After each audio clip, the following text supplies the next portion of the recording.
be a couple of minutes here. First of all, welcome if you showed up early, but we're going to be going live in a little bit. I always forget where the overlay is to hide here while we get ready, but I want the channel to be open for just a minute while we get everything set up. So let's see, what's it under? Is it a source? I always mess this part up. All right, guys, hang tight for a minute. We're going to get a couple things and go from there.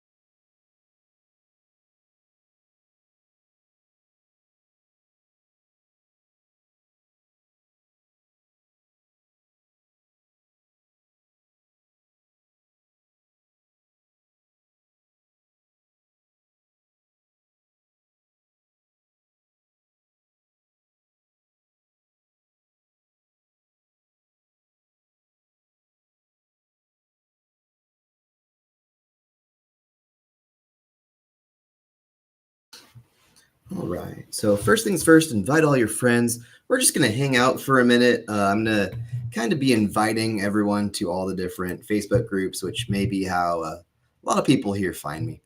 So if you have any questions about selling, jump on in, but we're going to have kind of a slow start while we let everyone know that we're live and get everyone invited. So let's just hang out for a minute.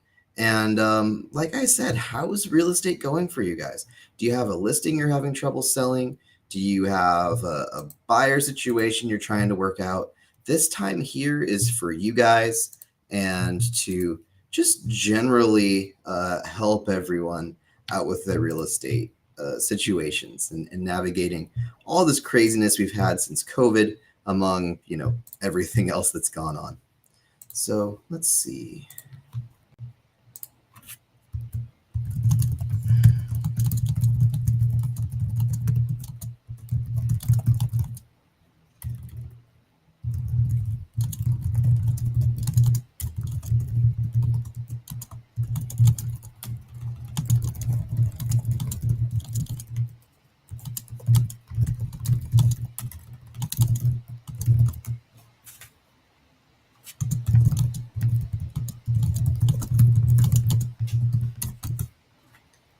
Let's see if I hop on over to YouTube and get a link to our live.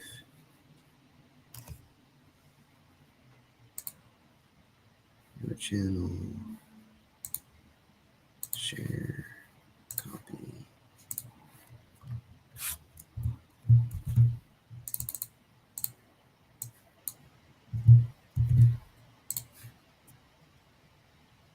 Just be a couple more minutes. We officially start at 6, by the way. So for those of you that show up and see the first couple of minutes of hanging out, this is just because we're early.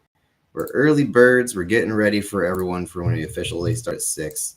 And while technically we are just now 6 o'clock, we're gonna need just another minute here so I can share and see if we can get some viewers to pop on in. Let's see.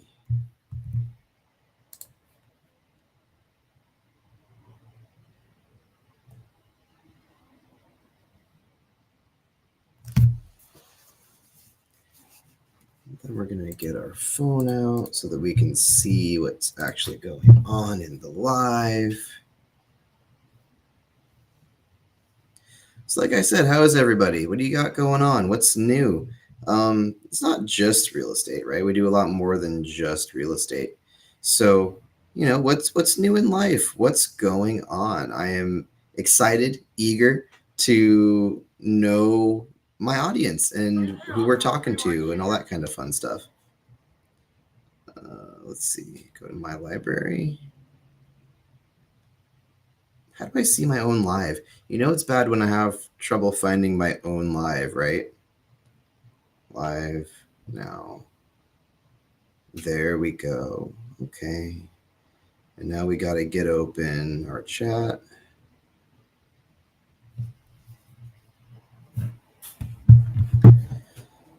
Share a couple more places really quick, and we'll dig right in.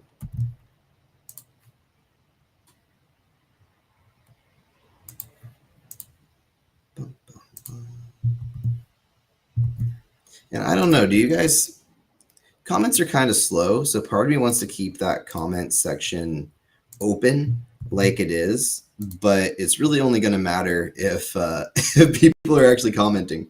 So I will get it turned back on at some point. But once we get all these posted here, we're just going to dig in and focus on the content. So today what we're going to do is we're going to talk about why listings aren't selling, and we're going to talk about just generally how to get your home sold for more. So what I'm seeing a lot of lately is a lot of sellers that are frustrated, that are reaching out, that either have a listing expiring if they listed with another agent, or maybe they've been on the market for a while. I'm getting a lot of agents even that are reaching out and asking me for help because they don't know why their listing isn't selling. So we're going to look at a couple of these listings. We're going to see why we think that they are not selling. We're going to give them any tips, tricks, all that kind of stuff that we can. So this is going to be a kind of a mix of like entry level, how to market your home, and also really high level stuff that we're hoping that other real estate agents will know, or at least learn as we go through all of this.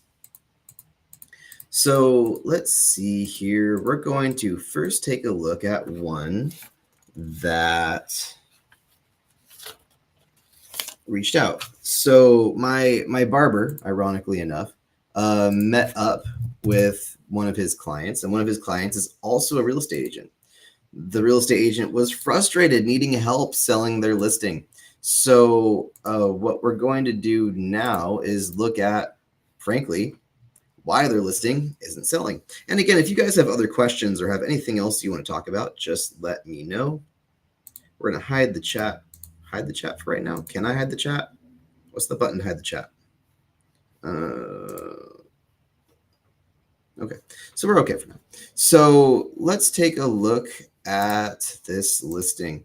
So the first listing we're going to look at is the first listing we're going to look at, should we look at the luxury? What do you guys think? Should we do the luxury one first, or should we do the Zillow one first? I'm thinking maybe we do the Zillow one first now that I'm thinking about it. So as a different story, part of a different story, I was going through expired listings the other day, and I came across an expired listing that was having a really hard time getting sold. And I looked at it and I realized, basically these folks were trying really, really hard to do what Zillow told them to do, trying to follow the Zestimate, trying to, do their homework. But even though they were doing their homework, it wasn't working. And so when I called them, they were, frankly, more or less set in their ways. They knew exactly what their home was worth. They knew exactly what they were doing and didn't need any other help.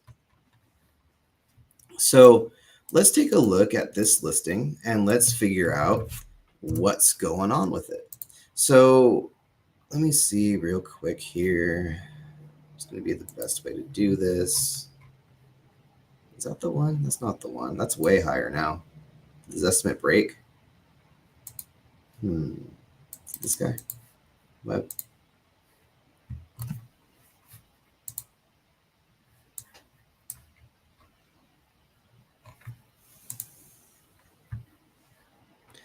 Is this the same listing? If this is the same listing, it's wild. This is the same listing. It can't be. Hold on. The Zestimate is so different right now. This is crazy. So I usually show up a little more prepared, but with this one, I thought it would be really easy, and I didn't think that anything would change. And now that I'm touching it, the Zestimate's gone haywire.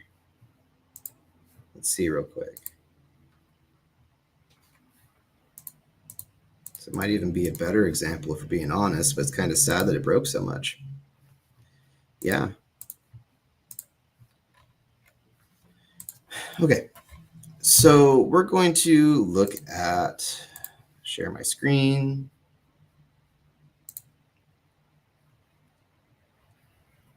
Let me just share the window, share this window, share. We're going to look at 6905 keto. So when we're looking at listings, and can you guys see okay? I think you guys can see just fine. When we look at listings, we've got two parts here. First of all, there's the Zestimate, and then there's going to be the marketing. We can see what the last agent did to sell the home. So when we're selling homes, your first picture always has to be of the front of the home. And this is going to be your first opportunity to impress someone. So this needs to be your best picture. And then statistically, after that, your next two pictures are going to decide if people continue looking at the home or not. So the first picture needs to be the front of the home. That's a given. It's MLS rules. It's just you have to show what you're actually selling. And then the next two need to be the two biggest draws, the two biggest carrots you can give your clients to try and get them, or potential buyers, to try and get them to buy the home. So we look at this guy, first of all, front of the house, and then that does nothing for us, right? That does nothing for us. And when do we even start seeing draw the home? I would say that this is not bad because we do have RV parking, which is a big draw for a lot of people. No one really wants to buy the living room. We're not wowed by that. Maybe the kitchen. Maybe the kitchen would be the next picture. Maybe the bathroom could be the next picture. So one of the first and biggest things is the pictures here, okay? But when we're selling, the other thing that's really important is this estimate. So Zillow is saying that this is worth $1.5 million. Now, here's the issue with Zillow. If we take this address for Don Keto and we just look at what the comps are, if our comps will work.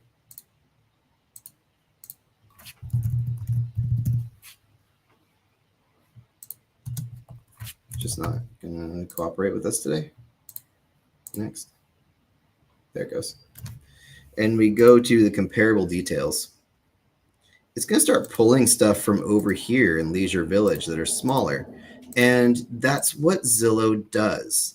It looks for homes that are nearby that sold and uses that as comps. So you'll see here on the actual, like where Zillow is pulling its comps from, it's pulling homes from Leisure Village. Now, last time I looked at this, which was like a week ago, the value it was saying was like $700,000. So the Zestimate's going to change based on what it thinks are comps nearby. And one of the worst things about Zillow is that it's a computer algorithm. It's not a, it's not looking at, are you on top of the hill? Are you on the bottom of the hill? Are you a senior 55 plus community? Are you a manufactured home? It's not necessarily filtering out all those things, all those data points correctly.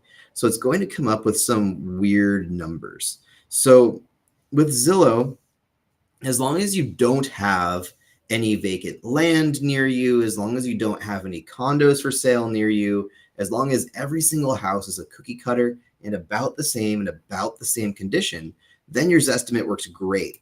As soon as we start throwing other communities that have different prices per square foot, it totally breaks the whole system. So when we're looking at listings like this and asking why we're not selling, it's usually a combination of the price, and oftentimes the price is attached to the Zestimate.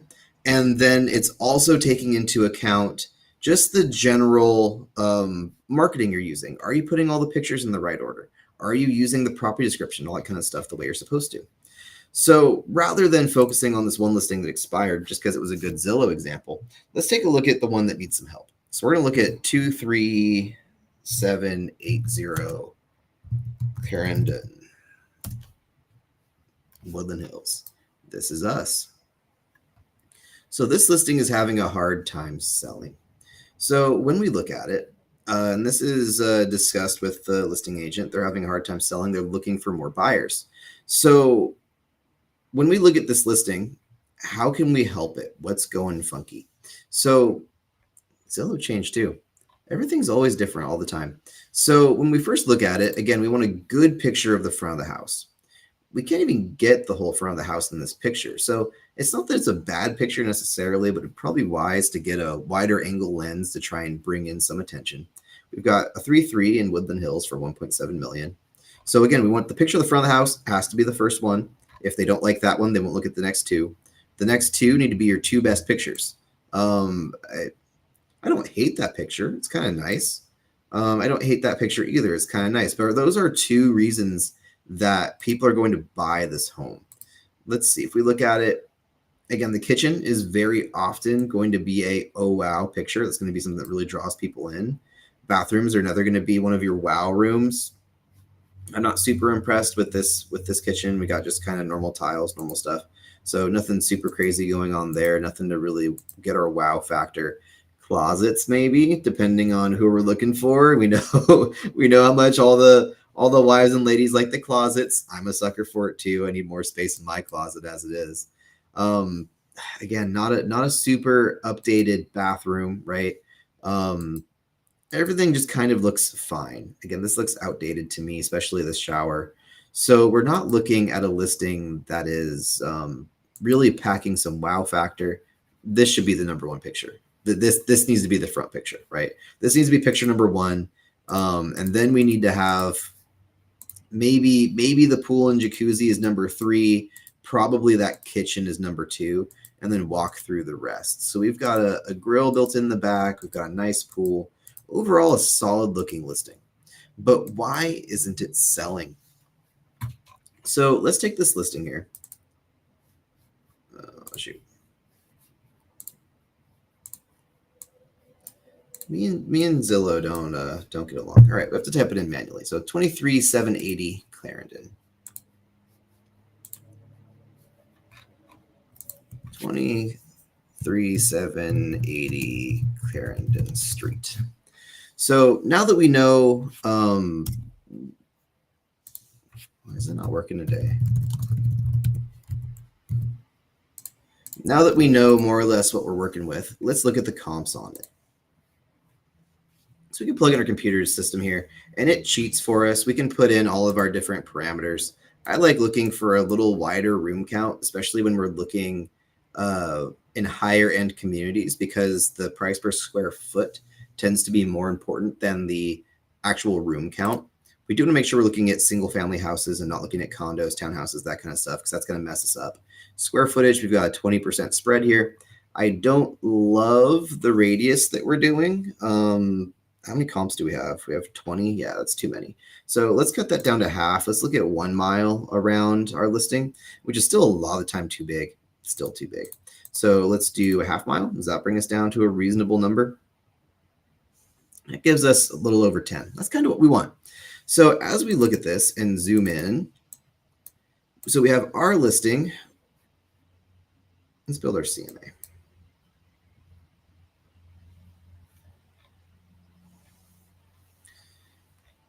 Okay, so we've got our listing. Let's review the results right here for 1 point. Is that the same one? 23,780. Yeah, it's the same one. Is it bugging out? Okay, so it's bugging out. So we have our listing here at 1.7 million. But when we compare that to these folks not far away, we've got 1.3, 10 million, 1.5. And we always want to look at more of the sold listings than the active listings. And active list price is a dream price. It's what you would like to get. The sold price is what people actually got, right? And we're not even necessarily looking at, are there big hills or other crazy things? But my knee-jerk reaction is look at these guys over here. We've got 3 or 4 sold listings. We got some that are kind of farther away. And then we do want to kind of compare to our competition. So that's 4.4. That's 1.1. I'm going to go ahead and assume that the 4.4 is pretty different, right? A different caliber of house. Yeah, so this has a whole, I don't know what you want to call it, homestead thing going on in the back. So that's not going to be a good example. So let's look at one that's a little more real. This is 1.5. So again, we're about $100,000, a little over $100,000 more.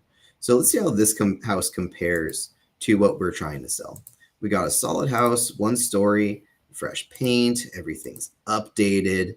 We've got, again, everything just looks nice. Everything looks new. If we get to look at that fireplace. If we check out the kitchen, again, kitchen's all updated, new appliances, looking solid. We got bathrooms. Where are bathrooms at? We're going to get to those eventually. Oh, well, we can't see much of the bathroom, but we can tell brand new countertops, everything nice. Red carpet, switch the carpet. Don't love the red carpet. But everything else otherwise, like this is looking really updated compared to what we're dealing with our bathroom, right? Looking at this, you can tell this hasn't been touched in a little while, right? So when we're comparing apples to apples, we have a house that's 2,500 square feet, which is 312 square feet smaller. So this is a smaller house with a smaller lot that's listed for 1.5, right? Compared to what this one's listed at 1.7. So we're basically asking $150,000 for a house that's not updated. So of course, number one is going to be get the price right, okay? So, and I know that's always going to be a major issue for a lot of people. Let's hide this real quick. So I know that a lot of people are going to say price, but I don't want to reduce the price.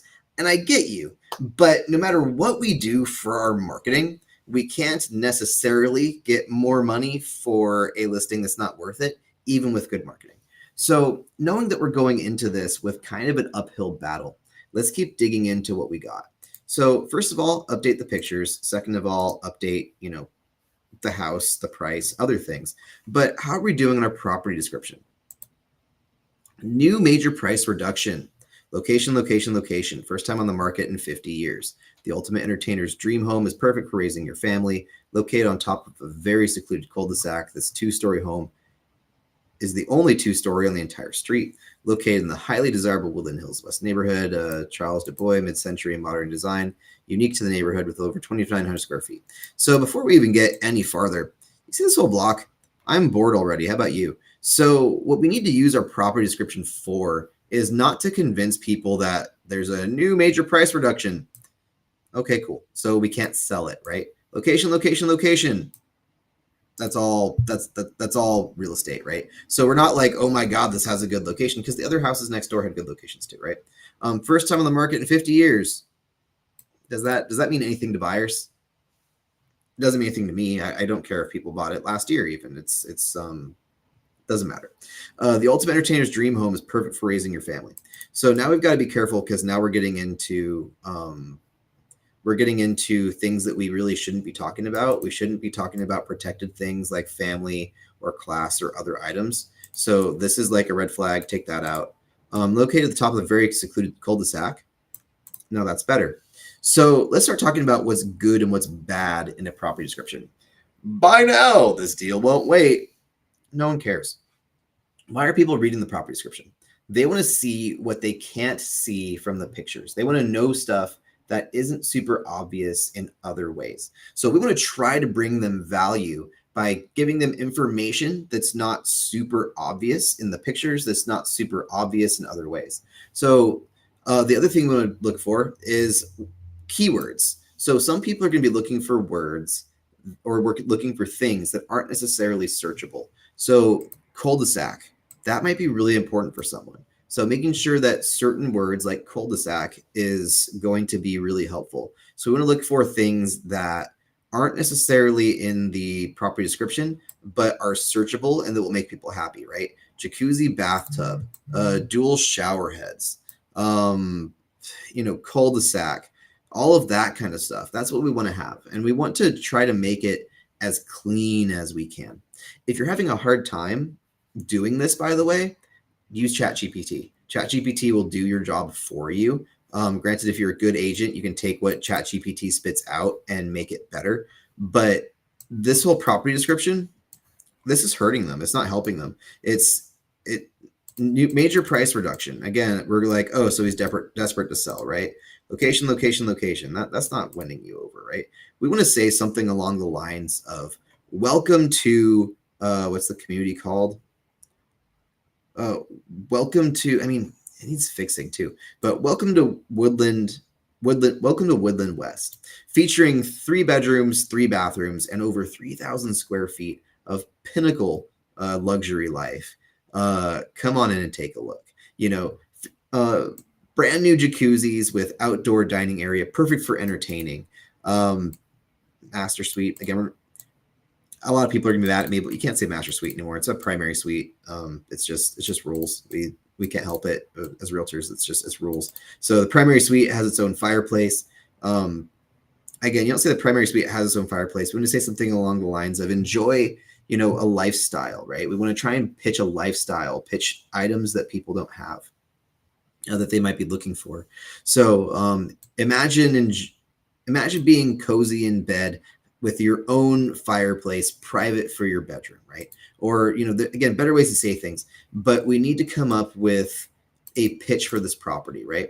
What are people looking for when they're looking for a $1.7 million home in Woodland Hills?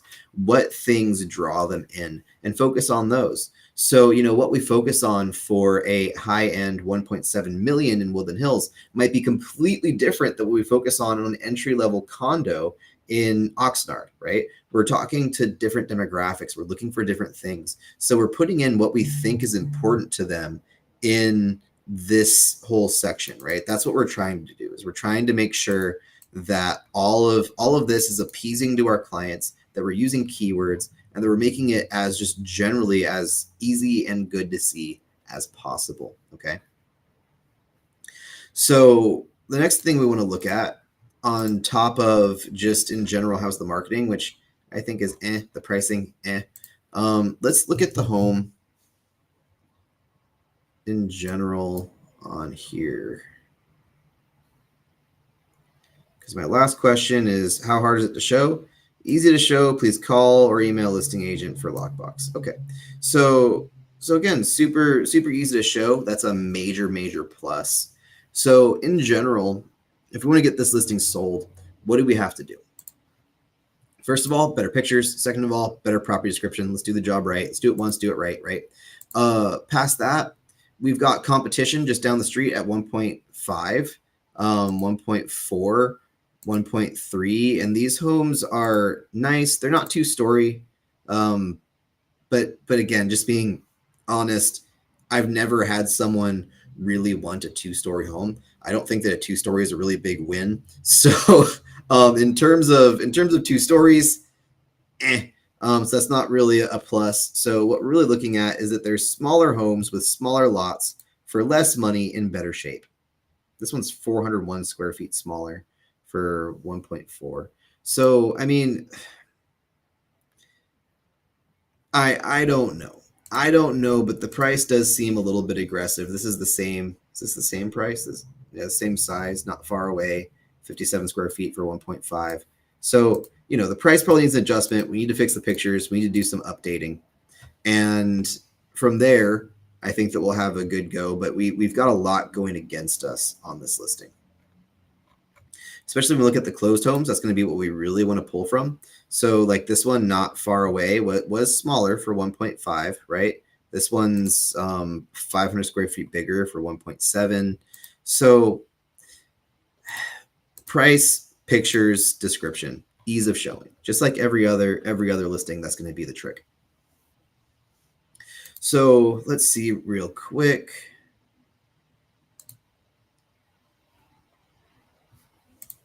Oh, geez, guys, if I'm talking and you can't see my screen, let me know. Let me see. Did I fix it? Can we see? There we go. Okay. So like I was saying, we're looking at these other listings and they're just cleaned up better. They're doing a little better. Okay. So, we've got to fix just everything about it. Now, for this next thing I want to kind of show you is when we look at for sale by owners, right? When we look at for sale by owners, once you kind of know the rules, let's look at for sale by owner 1,000 or Ventura County. For sale by owner Ventura County, there's 8.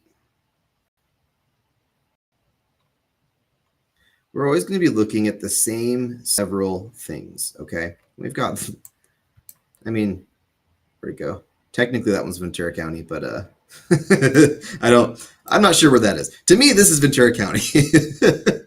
So when we look at these listings and we're looking at why aren't they selling? Why are they on for so long? What's the issues? For sale by owners are always a really, really solid example of why people need an agent to market for them and why they need help selling, right? So just to keep beating these principles over everyone's head until we get it figured out. 115 days on market, right? So first of all, you need a good picture of the front. It's crooked. No one's excited about that. I mean, it's a house, it's fine, but no one's like, wow, I really need to see this. First three pictures need to be the three things that that appeal to you, that you really want to draw people in with. So front of the picture, if the chimney's it, awesome. Let's move some furniture out of the way. Let's get that angle better. Bathroom looks nice. Need a wide angle lens so we can get in there and get good pictures. A lot of these pictures have such weird angles and are weird things. Like I've never heard anyone be like, oh wow, I want to buy the house now that I've seen the front doorknob. Weird. The kitchen looks like it's really nice. Looks like it's solid. But again, we got to zoom out. We got to get pictures. So, first of all, marketing. Selling a home is marketing. It's marketing, it's sales, it's everything else involved. So, if you're going to take the time to market, take the time to market. Get it. If you have to do a cell phone picture, get a good cell phone, get your angles right, take a couple minutes, make sure that stuff is level, make sure that stuff feels comfortable, because that's rough. When we look at the overview, yeah, this person just put in this home is like the measurements. So again, is this listing ever going to sell? I mean, maybe, but when we're selling, we want to really, really focus hard on what makes our listing valuable and showcasing it the best we can. So does anyone have any questions about listing, about selling, any stuff going on to move? Usually we do about 30 minutes for these lives. A little messy today, not quite as organized as I was expecting. I do apologize, but this that first listing, man, when I was first looking at it, the Zestimate on it was, I want to say $700,000, because it was pulling only from Leisure Village. It wasn't pulling all the neighbors' homes, which was crazy. And, now that we're looking at it today, the Zestimate bumped up almost $1 million. Wild. So, stuff is, it works. Zillow's a little bit arbitrary. It works a little bit funny sometimes. So, as a listing agent, what we got to do is we have to get as many views as we can. Okay. We want to get as many views in the property as we can. And what most agents do is the minimum. They want to be as lazy as they can, right? So when we go back, actually, just for fun, just to show Clarendon, where'd it go? Come on, thingy. It's bugging out. So when we look at listings too, another thing that we want to look at is our data. So we want to be really, really mindful of how our listings are doing and reporting that to our clients. So when we look at, for example, this listing, and it has on Zillow, because Zillow is going to be the biggest one to look at, 1,200 views, almost 1,300 views, and 41 saves. If we, let's see, if we look at the neighbors, what homes are nearby? This is going to be a little messy. Let's look at the comps for this guy. Look at this this Vivek Street.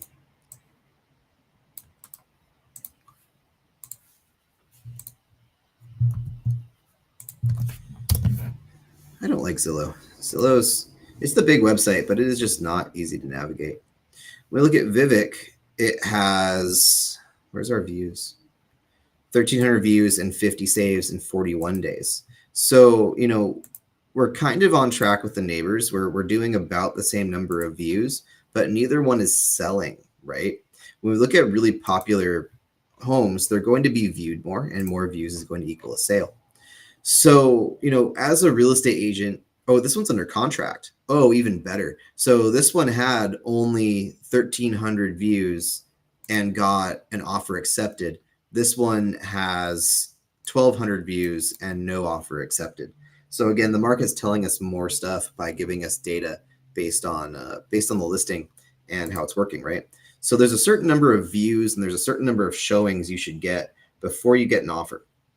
In general, when you look at listings, they're going to have these 3D tours here. If the listing agent does it right, they'll have access to this and they'll be able to see how many people walk through the home on the 3D tour. So we don't have to have showings if there's a 3D tour. A lot of people will do this and decide if they want the house or not. So if you have a 3D tour, what'll happen is your number of showings will go way, way, way down, but your number of offers per 3D tour go up, right? So you'll get more offers for less showings, less inconvenience.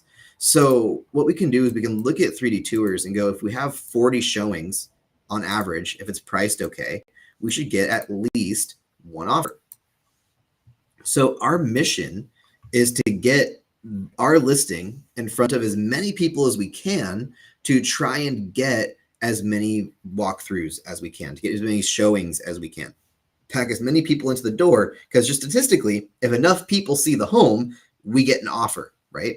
So again, we're looking at Clarendon. There's no 3D tour. So how are we collecting our data? How are we knowing if the listing is doing good or not? And then past that, let's get it some views, right? So just looking at this, we only have, and there's more than one website. We're not just on Zillow. We're on the MLS. We're on realtor.com. We're on everywhere else when somewhere goes in like this. But, we have 1,300 views or not quite. But what about the power of social media, right? If we look at our YouTube channel, let's look at studio.youtube.com. If we look at our YouTube channel, how many views are we getting on our commercials and on our other work? So like these types of videos are fine because we're putting them up. They're organic. We're not spending any money on ads, right? But if we put a commercial up, we can get over 2,000 views in just a day or two. So if we put your home up and we market it properly, in just a few days with a little bit of effort, we can get 2,500 views as opposed to putting it on Zillow, hoping they do all the hard work for 1,200 views, right? So it's half. And then Zillow is going to be kind of against you. When you push the request a tour button, they're going to be giving all of your data to another buyer's agent that you have to pay for. They're going to be doing a lot of stuff to try and benefit them that doesn't benefit you. So, again, if your listing's having a hard time, at a certain point, if the pictures and the pricing and everything else lines up properly, it becomes a matter of marketing, a matter of views. So make sure you're working with an agent or doing it yourself in such a way that you can get the most views. To me, YouTube and Facebook videos are golden. But again, it just depends. Because again, another thing you're looking at, estimated sales range, 1.6 million to 1.76. The Zestimate is 1.67, of course, because it's using itself as a copy. So even on that, though, even with this price cut, Zillow is sitting here telling your customers, telling your potential buyers that the home isn't worth what you're asking. So you're using a market or a platform to market this home that is taking the buyer leads and charging the buyer's agents for the privilege. It's telling them the home is overpriced. It's going through these things that are working against you. So if there's any way to do it, leverage social media, get those 1,000 views doing other things, do YouTube videos, post in Facebook groups, whatever else you have to do to pump up those views. Because again, statistically, we know if you can get 40 people to do your walkthrough like this, you're going to get an offer, right? So it's not necessarily a matter of doing all of these things that I'm telling you to do, but all these things have the ultimate goal of getting these walkthroughs, of getting these people to look at your home. So, if they don't like the picture, they're not going to do the 3D walkthrough. If they don't like the walkthrough, they're not going to actually in-person walkthrough, right? So all of these steps are kind of funneling as many people as we can through the process so that we can get you the best offer, the best showings, the best results. So